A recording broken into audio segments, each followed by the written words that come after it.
Hey, it's the Fit Gear Hunter, and here to do a full review for the Suunto 7. And a lot of packed into this and a lot to critique and come out with. As you can see in the backdrop, I'm in a office transition, so I'm going to be transitioning to shooting videos from the gym where I work out at CrossFit Homeward. I tried yesterday, but I realized I've got some AV growth to do. Take a look at how bad it was. This is the review for the Suunto 7, and I've reviewed the 3 and the 9. So clearly I need a microphone, I need like a prop stand, a mount for the camera, I need, maybe some spotlights, I need some ambient light, I need a lot of help. So we're gonna work on that over the next few days, but I definitely want to still get the review out for the Suunto 7 because I've been reviewing it for a while now. Suunto sent me a loaner to be able to test and review, as well as I'll show you a hands-on, but I did purchase used on eBay just the black lime version, which is just basically the same watch with a different strap, and I'll show you that just so you can see a side-by-side. And going into the Suunto 7, what is the basic overview? So it's 50.5 millimeters wide, 15.3 millimeters thick. Obviously that compares pretty well. So it's a little bit bigger than the Grit X or the Phoenix 6. It's about the same thickness. Actually, it's a less thick than the Grit X or the Phoenix 6. But it's coming in at 67 grams. I think the website says 70 grams. That is going to be sort of in between the two, the Grit X and the Phoenix 6, but it feels relatively lightweight. You have the 24 millimeter quick release bands. It's, a stainless steel bezel and stainless steel, it feels like casing. The battery life is rated at about 1.5 to 2 days, and I am seeing about 24 hours. So we'll talk about that a little bit more. 5 ATM water resistance, Gorilla Glass on the screen. Nothing else sort of specific or fancy about it except for the screen itself. It's an AMOLED screen, and the thing that I would say before going any further is that this is absolutely a Gear Wear OS device with a Suunto app built into it. So absolutely, the thing to know before you even look at this is not necessarily really a Suunto device. It's like Suunto packaging with a Suunto app, but it's a Wear OS device. And so there was this huge educational uptick that I had to do to be able to figure out how this system worked versus other systems. And I've tested other systems, Amazfit's app and program, there's Zepp, the Honor Magic Watch, Huawei, app and system there. But this one just took a little bit longer to get used to. But the AMOLED screen is a big differentiator. So we haven't seen a blend of a true smartwatch OS coupled with a fitness platform since the Polar M600. And so this is sort of a departure from some of those things. So we'll talk about what works and what doesn't work. I'm going to show you some of the specifics. We're not going to get into into the weeds on the full expansiveness of Wear OS because we're really just tracking this, and this whole website is based on tracking things for CrossFit or high intensity interval training, and how does this hold up for that, for tracking training load over time or the intensity of workouts, or how does it compare to other devices that are out on the market that you could purchase alongside this as you're making decisions for that. But the thing about OS, the Wear OS, is that you have apps, you have watch faces, you have widgets that you can download into this. It does communicate with the phone way more than the Amazfit and the Huawei different systems do, and a little bit less than the Samsung systems, and obviously a billion times less than the Apple Watch system. But it does communicate somewhat. You'll hit something here and it'll say, check your phone. You'll go to your phone. It'll have a pop-up that you can jump directly into, a Sideline app or into the Wear OS app. So it is sort of like in tandem, and I do like the simplified platform. But one of the things that's been really frustrating just out of the gate, and this is sort of just the overview specs of what it has, so it does track the intensity of your workouts, it does give you recovery time, so it'll track your training effect and your EPOC, which is your excess post-oxygen consumption from a workout, like how much intensity, how long it's going to take for you to recover from that workout, plus just the overall recovery time for a full tilt recovery to be able to hit a next workout hard. Those things are written by Suunto though, so they're using their own algorithms now. They're not contracting with First Beat, but it does at least give you workout evaluations, which separates it from Apple Watch and Samsung, which do not give you in-depth workout evaluations, recovery time, and or load. So the one thing about this is it doesn't include sleep tracking. There's no native app for sleep tracking. It doesn't automatically pop up on Google Fit unless I'm using another device, and it flows through Apple Watch to get to Google Fit. But the biggest thing about it is it doesn't do sleep tracking natively, and I can't find an app that really does it. Not really. I mean, there's a talk about Sleep as Android as an app, but I wasn't able to download it, wasn't able to find it in the Play Store. And so, you know, it's sort of dead on arrival when it comes to sleep tracking. So that's one of the things to say, is that this doesn't just combine with the, Suunto app. This combines with Google Fit for some of your stats, for the Wear OS, for the basic sort of interaction with the watch and the phone, and then the Suunto app itself on the phone, so that you can see workout tracking history. And it does now link in steps, so that you do see calories and steps for your general day, which it used to not. But there's 3 basic apps that you're sort of functioning with alongside the use of the watch. So it does combine a little bit of convolutedness, and I did take some getting used to, but I don't find it to be like horrifically terrible, other than the fact they don't include sleep tracking in the baseline. There's no Bluetooth connectivity to a chest strap. So as we're talking about training for CrossFit and high intensity interval training, that is a fundamental requirement for effective workout evaluation.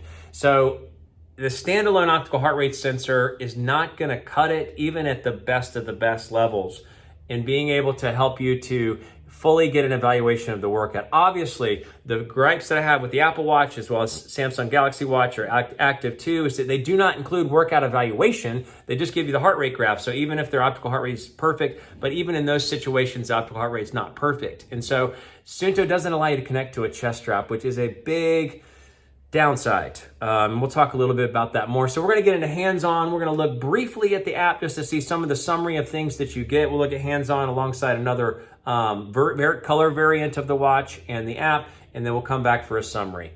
Okay, so as I shared, I do have the black lime version compared to the all black version. This is the test unit that Suunto sent for me to do the review. So you can see the comparison. So I've got to send this back when I'm done. It's, it's just basically a difference. You get an extra black, connector strap, but everything else is just sort of the same. So we're going to look at the watch itself. We're going to go through a number of aspects, and then we'll look at the app.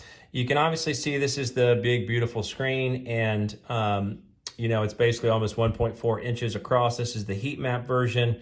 If you click into it, you can see other versions. I really have enjoyed the different just built-in and even some of the Wear OS options that are out there. So you can see just a collection of different sort of basic ones. And there's a great, each of them have their own always on display. So if you sit for a second, it'll go to a more dimmed version. It always looks crisp and clear. You can always see, everything about it. So you can see the always on display there. And then you can get the stats. And a lot of these, you can just click right into one of the apps itself directly. You would, but it not work. So directly into it from here. So if you look at the basic widgets, you swipe to the left to get the widgets. A summary widget, this was one of the updates. Steps, calories, and recovery time. This is built into the Suunto app now, which used to not have all your steps. You have to go to Google Fit for that, but now it is built in there. You have your weather widget. This is actually a very simple summary. You can't get a lot of details in the weather. You have your training this week. You have, your Google Fit numbers for your heart, as well as the number of steps. So how many heart points you got. One of the things I really do like is you can see, come on. It's not working now, but it did work where you could see actually the stupid pictures on the screen. Okay, so I had to resync it, but you can see that there's now pictures as you look through and see different aspects of the news articles themselves. So as far as connectivity, it has been a little bit spotty, although most of the times it does seem to work out relatively well. So those are your widgets. You swipe to the left of the widgets, swipe to the right to get to the Google Assistant.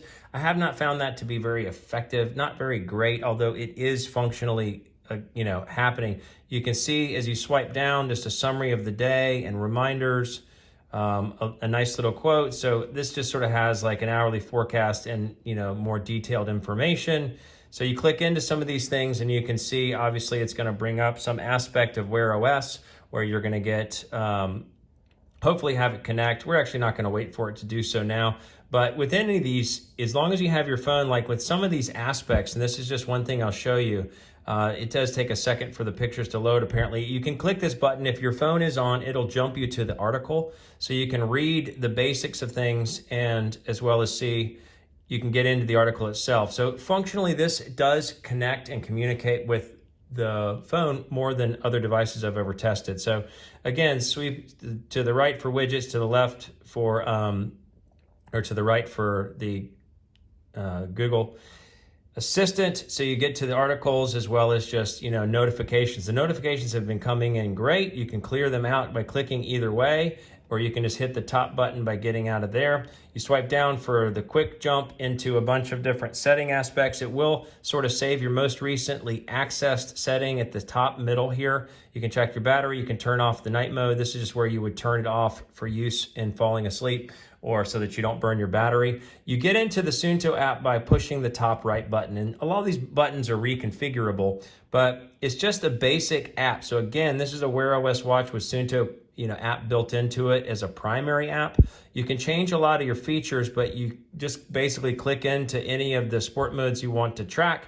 I've always loved it because cross training is actually titled CrossFit, and so you would get some variant of that. It is crazy. You can go to the map, and eventually, if I was outside, it would find my location and you can zoom in. So when you look at Garmin's system, you can see that they're great on maps built into, there I am. So you can scan around now, and it really is like the Apple Watch or the Samsung experience in what you can sort of see in your area. So you can connect into heat maps. I have not tested this for like trail running or anything like that, so I can't speak to that. So you swipe back up and you have your modes, you have some basic settings, but you can't connect to a Bluetooth chest strap, so that's a big bummer. And then you have your diary.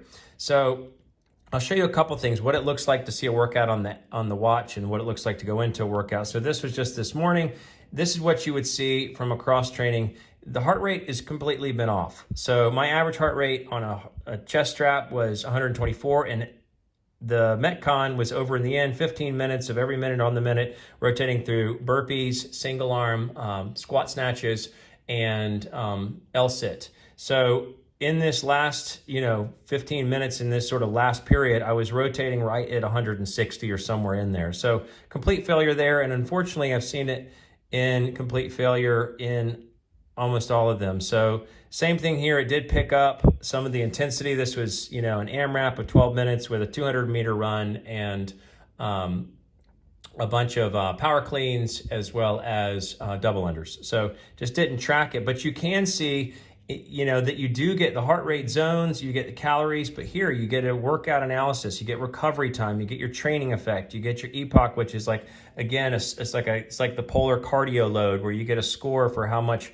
work you did in that workout time period. So you go back to your training log, everything is beautiful, everything is visually stunning, fantastic there. If you go into a workout itself, what you can see is you can change the modes.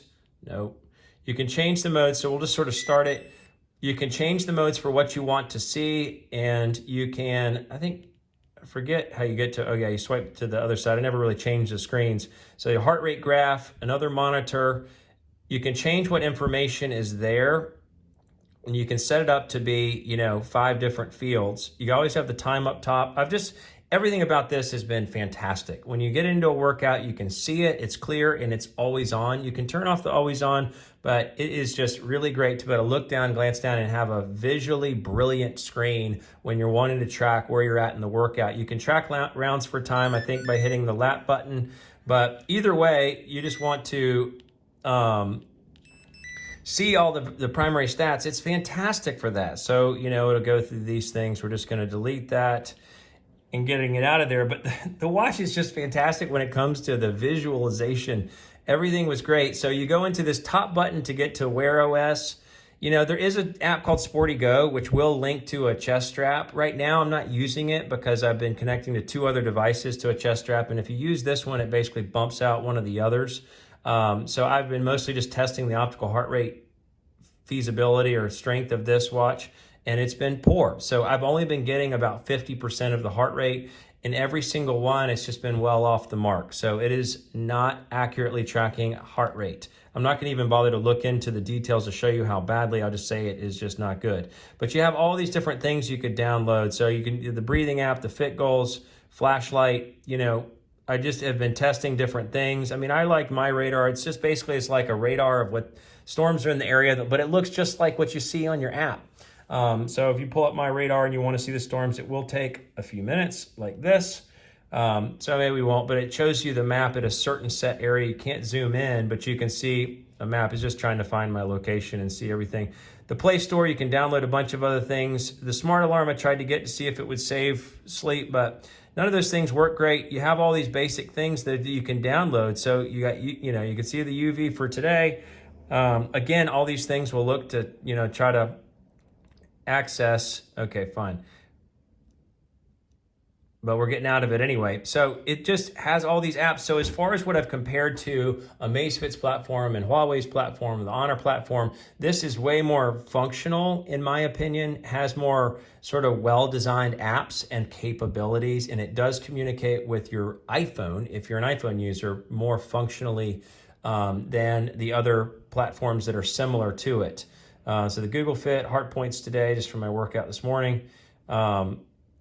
But either way, it is functioning relatively well. Let's look at the app and see some of the basics. I'm not going to look too much at this because I just want to get to a summary of how this has been working. But the biggest thing is the watch itself, because the fitness side of things is not as great because you can't get a correct tracking of your heart rate, and that sort of shuts down the recovery time and all the other things. But I really wanted to show you how the functionality works as far as the Wear OS platform, and then how it also syncs with the Suunto system. So it has sort of a primary Suunto built into it, as well as, obviously extensive maps when you're talking about compared to any of the other devices that don't have a true mapping system built into it like this does as a true smartwatch capability. So let's get into the app itself. Okay, so what you see here, this is the primary Wear OS. It shows you that the watch is connected in the top left. You have basically, it says finish watch setup, but that's just wanting me to sync all my contacts.